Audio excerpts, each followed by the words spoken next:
దానికి ఎంత ధైర్యం లేకపోతే, ఎంత ఒళ్ళు బలిసి కొట్టుకోకపోతే నా అన్న బిడ్డ మీదే నిందేస్తుందా?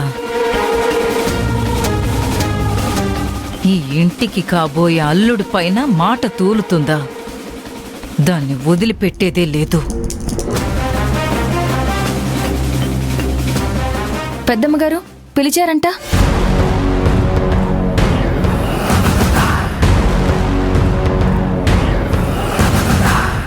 చూసావా అమ్మా,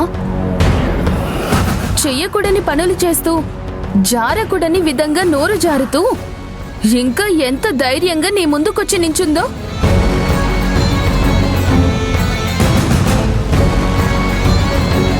ఏంటే ఒళ్ళు కొవ్వెక్కిందా? తల పొగరు నెత్తికెక్కిందా?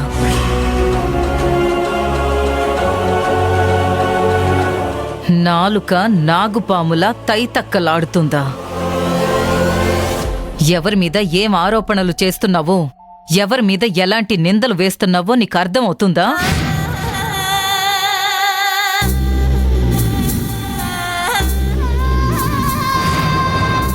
నిజానికి ధైర్యం ఎక్కువేనమ్మా. అబద్ధం ఎంత దాచడానికి చూసినా నిజం బయటపడిన నాడు అవమానాలు అపకీర్తి రాక మానవు. అంటే ఈ నిందలన్నీ కావాలనే వేస్తున్నావా? అన్నీ తెలిసే చేస్తున్నావా? నిజం తెలుసుకున్నాకే మాట్లాడుతున్నానమ్మగారు.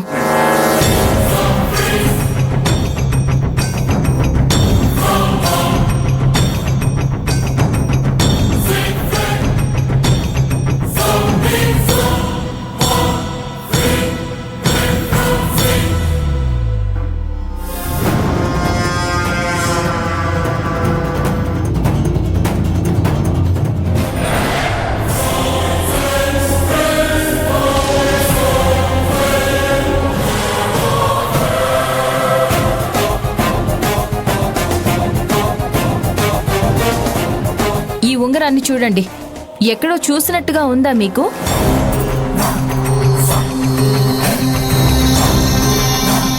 ఇలాంటి ఉంగరం మన ఇంట్లో ఎవరైనా పెట్టుకుంటారా?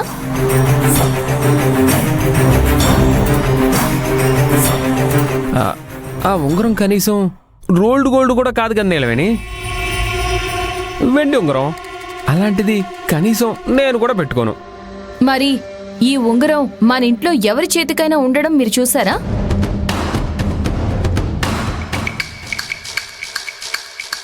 ఈ ఇంట్లో రంజిత్ బాబు తప్ప ఎవరు ఇలాంటి ఉంగరం పెట్టుకోలేదు. అలాగే షాపింగ్ మాల్ వీడియోలో ఉన్న వ్యక్తి చేతికి కూడా ఇదే ఉంగరం ఉంది. ఆ రోజు పెన్ డ్రైవ్ లో వీడియో చూశాక తారక్ సార్ రంజిత్ గారిని నీ చేతికున్న ఉంగరం ఏది అని అడిగితే ఎక్కడో పడిపోయిందన్నారు, గుర్తుందా?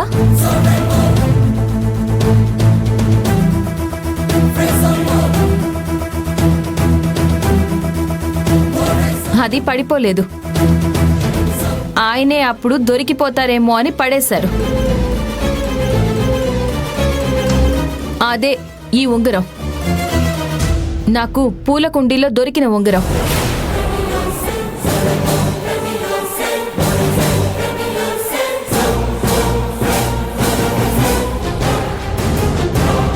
ఇది ఈ ఇంటి పరువుకి ప్రతిష్టకి, ముఖ్యంగా మన నిమిషమ్మ జీవితానికి సంబంధించిందమ్మా.